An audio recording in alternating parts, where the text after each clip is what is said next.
दोस्तों, भारतीय संविधान के संपूर्ण अध्ययन के संदर्भ में आज के वीडियो में हम लोग बात करेंगे भारतीय संविधान के भाग 10 के बारे में। दोस्तों, भारतीय संविधान का जो भाग 10 है उससे संबंधित अनुच्छेद 244 है। और दोस्तों, भारतीय संविधान के भाग 10 में अनुसूचित जनजातीय और उससे संबंधित क्षेत्र के बारे में बताया गया है। और दोस्तों, भारतीय संविधान के अनुच्छेद 244 के हिसाब से जो सरकार है वो अनुसूचित जाति और उनके क्षेत्र के संबंधित में प्रशासन करेगा, जिसका वर्णन भारतीय संविधान के अनुसूची 5 और 6 में है। और दोस्तों, भारतीय संविधान का 244A, दोस्तों जैसे मैंने आप लोग को बताया है कि अगर कोई भी संविधान में अगर ABCD कोई भी अनुच्छेद में लगा रहे या कोई भी भाग में लगा रहे तो इसका मतलब वो ये है कि वो मूल संविधान में नहीं था, बाद में जोड़ा गया है।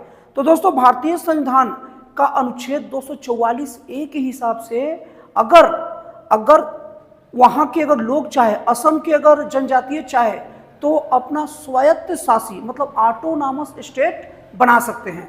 और संसद के को भी ये अनुमति दिया गया है कि अगर संसद चाहे तो असम को एक अलग से अनुसूचित जनजातीय लोगों के लिए उनका एक स्वायत्त क्षेत्र राज्य दे सकता है, मतलब ऑटोनॉमस स्टेट बना सकता है। दोस्तों, दिमाग में रखिएगा कि ऑटोनॉमस स्टेट का संबंध भारतीय संविधान के कौन से भाग और कौन से अनुच्छेद से है, तो वो भाग कौन सा हो गया? भाग 10 और अनुच्छेद 244A। अब दोस्तों, हम लोग भारतीय संविधान का भाग 10 आए और उसमें अनुसूचित 5 और 6 ना आए तो भारतीय संविधान का भाग 10 का पढ़ाई अधूरा है। तो दोस्तों, भारतीय संविधान के भाग 10 में मतलब अनुसूचित 5 और अनुसूचित 6 के बारे में बताया गया है। एक्चुअल में अनुसूचित जो है वो 5 और 6 ये बताया है कि अनुसूचित जनजातियों का और उनसे संबंधित क्षेत्रों का प्रशासन किस प्रकार किया जाएगा। दोस्तों, भारतीय संविधान के अनुसूची 5 में 4 राज्यों का दोस्तों नाम याद कर लीजिए: असम, मेघालय, मिजोरम और त्रिपुरा। इन राज्यों को छोड़ के जितने भी जो राज्य हैं उन सब के प्रशासन का वर्णन अनुसूची 5 में किया गया है। ये बात हम दिमाग में रखिएगा। और अनुसूचित 6 में अभी कौन सा 4 राज्य छुड़वाया था?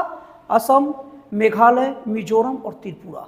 इन राज्यों का जो प्रशासन का वर्णन किया गया है वो अनुसूची 6 में किया गया है। तो दोस्तों, इस तरीके से भारतीय संविधान का भाग जो 10 है वो अनुसूचित जनजाति और अनुसूचित जनजातीय क्षेत्रों के बारे में वर्णन करता है। तो दोस्तों, इस तरीके से भारतीय संविधान का भाग 10 कंप्लीट होता है। तो दोस्तों, फिर मिलते हैं अगले वीडियो में एक जन कल्याणकारी और एक राष्ट्रवाद से प्रेरित नए विचारों के साथ।